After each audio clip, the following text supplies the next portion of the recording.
I think if she truly was like, I'm out of here, I'm starting my own league, she'd have people lining up, including myself, and she would put the WNBA out of business. What if I told you that one offer could completely destroy the WNBA as we know it?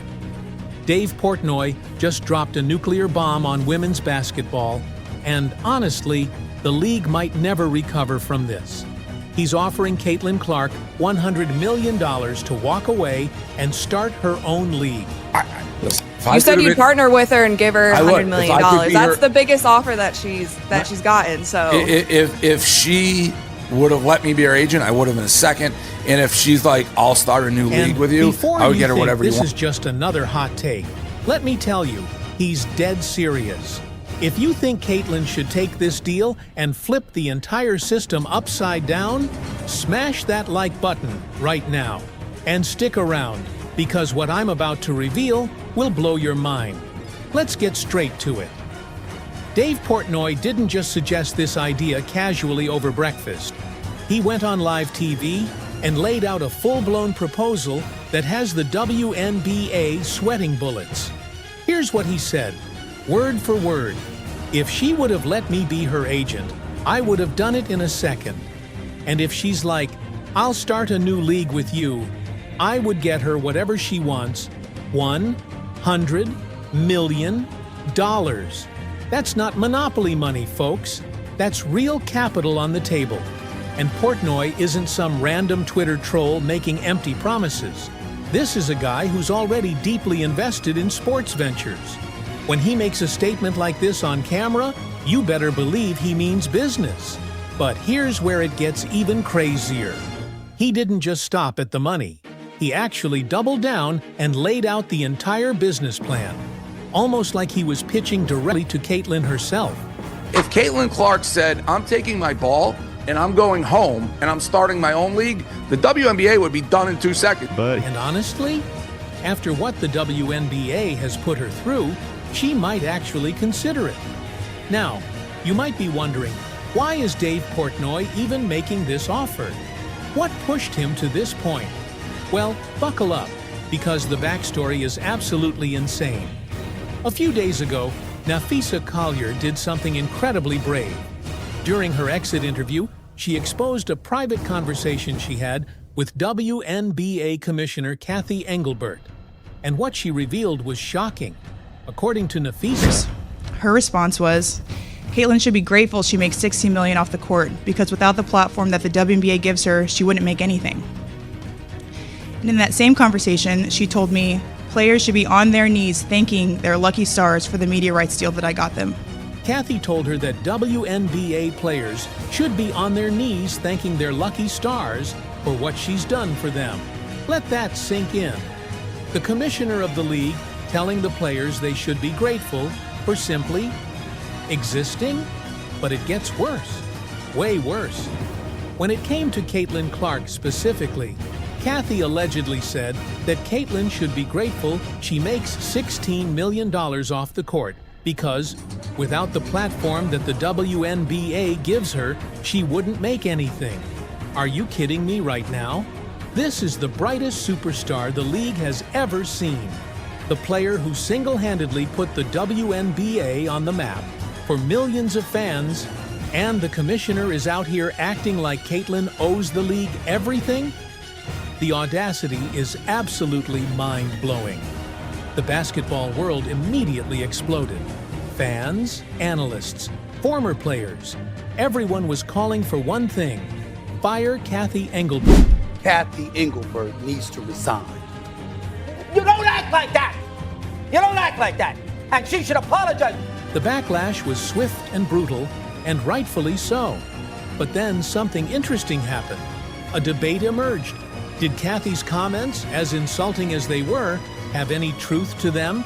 Does Caitlin Clark actually owe her success to the WNBA? And that's when the numbers started rolling in. Numbers that absolutely demolished Cathy's argument. Let me break down the reality for you, because the facts don't lie. Dave Portnoy himself admitted something huge. He said that 2 years ago, if you had thrown names like A'ja Wilson or Nafisa Collier at him, he probably wouldn't have known who they were. listen, this may say a lot about my WNBA knowledge. If you threw Asia Wilson's name at me like 2 years ago, I'm not sure I really would have known who that is. I certainly wouldn't have known who Nafisa Collier is. Like, yes, I knew the bigger stars, and those are as big, but like I'm talking to Diana Taurasi, but I wasn't locked in on this league. Everything has changed. The ratings, starting with Caitlin in college, and then with the Angel rivalry and all this stuff, it exploded. The WNBA existed, sure, but nobody was really watching. Nobody really cared. Then Caitlin Clark happened. Everything changed. College basketball ratings exploded. The rivalry with Angel Reese became must-watch TV. And when Caitlin entered the WNBA, the league went from background noise to front-page headlines. Here's the crazy part. Some Indiana Fever games featuring Caitlin Clark pulled in higher ratings than actual NBA matchups. Let me repeat that. WNBA games were beating NBA games in viewership. I mean, last season was insane, and you can look at the ratings too. And I think there was, like, the Fever numbers actually were better than some NBA teams' numbers when it came to viewership last season. The fact is not the league elevating Caitlin. That's Caitlin elevating the league. When Caitlin plays, stadiums sell out. When she plays, people tune in. When she doesn't play, crickets. This isn't speculation. This is cold, hard data. The WNBA was struggling in obscurity for decades, and one player changed everything in a single season. It's reminiscent of what Michael Jordan did for the NBA. 80s, for example, when Magic Johnson and Larry Bird took the NBA by storm and they were winning championships, competing for championships, but then this dude named Michael Jordan came along. And Michael Jordan came along and he wasn't yet winning championships, but his popularity was so astronomical that the NBA practically marketed everything they could around this guy. So to know that there's an example like that as a shining example to be followed that could benefit the league, particularly down the road, why is that an issue when we've seen that such a marketing plan has worked in the past? Before Jordan reached his championship peak, his popularity was so astronomical that the NBA built their entire marketing strategy around him. Magic and Bird were great, but Jordan became the face that transcended basketball. The WNBA has that opportunity right now with Caitlin Clark. This is a once-in-a-generation moment, and instead of capitalizing on it, instead of protecting their golden goose, they're openly disrespecting her. It's like they're trying to drive her away.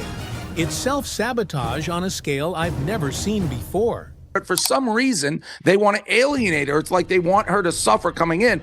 You just never seen anything like it where the commissioner doesn't seem to value the stars or the golden goose. So now we circle back to Dave Portnoy and his $100 million offer. And here's why this is so much more than just talk. Portnoy isn't doing this out of charity or fandom alone. I think if she truly was like, I'm out of here, I'm starting my own league, she'd have people lining up, including myself, and she would put the WNBA out of business. I really do believe that. I think she's that powerful for the whole league. And pay the others. Like, money talks. Like, if you get the money lined up and you get the superstars, like, oh, you can only make $1 million here, you can make $5 million with our league, I think it would work. He's a businessman, and he sees what everyone else sees. Women's basketball is on the rise. It's one of the smartest investments right now, right alongside AI and tech. In his interview, Dave laid out exactly how he would make a Caitlin Clark-led league profitable. Dave, right now amongst the billionaire class, sports seem to be like the next big investment wave, right? Especially with all other entertainment kind of going AI. Like, this is going to be where human beings are still telling stories on the field, on the court, where everybody wants to put in their money. His strategy is simple but brilliant. Step 1. Put Caitlin in the best possible games with the best competition. Give fans something worth watching. Step 2. Pay the top players what they're actually worth. If WNBA players are making $1 million, offer them $5 million in the new league. Money talks. Step 3. Market the hell out of it. The demand is already there. The fans are ready. You just need to execute. Dave even called out Caitlin's Nike deal. saying it was the worst negotiated deal I've ever seen. I could make far more revenue, and I 100% believe this, for the WNBA, for Caitlyn individually. The worst negotiated deal I've ever seen in my life. Nike got away with murder with what they paid her. So you just aren't valuing it. Anybody could sell that. That's like, is Roger Goodell really responsible for all these great NFL deals? Or is it the NFL can play with scab players on strike and still fill up seats? Like, you don't have to be, when the product is there and it's talked about and people are watching. According to him, Nike got away with murder on what they paid her. Under his model, Caitlyn would make exponentially more. And if you think $100 million isn't enough to launch a league, Dave already thought of that too. He said he could easily bring in multiple billionaire investors to pour even more capital into the project. You don't think Caitlin Clark could line up billionaire investors and start and just get all these players to come with her if they're going to pay a lot more? This isn't a fantasy. This is a legitimate business proposal with real financial backing. And here's the kicker. Portnoy genuinely believes that if Caitlyn walked away and started her own league, she would put the WNBA out of business. Not eventually, immediately. He said, if she truly was like, I'm out of here, I'm starting my own league, she'd have people lining up, including myself, and she would put the WNBA out of business. I really do believe that. I think she's that powerful for the whole league. So, what did Caitlin Clark say about all this? Here's the truth. She hasn't directly responded to Dave's offer, but Dave himself admitted that, for now, Caitlyn seems completely locked in with the WNBA and devoted to the Indiana Fever. I don't think she'll ever do that. Like, I talk with her never about that stuff, but based on she has State Farm, Nike, Gatorade. Those are like blue blood. She never runs a Tom Brady in a way. Like, very rarely, if ever, publicly says anything that like should cause any waves. She's kind of like been a good trooper for the Fever and the league. So I think she wants to make the WNBA work. He described her as similar to Tom Brady, someone who rarely makes waves publicly, who stays professional, and who wants to see the league succeed. She has major sponsorships with State Farm, Nike, and Gatorade. She's playing by the rules. She's being a team player. You can call it loyalty. You can call it professionalism. But one thing is clear.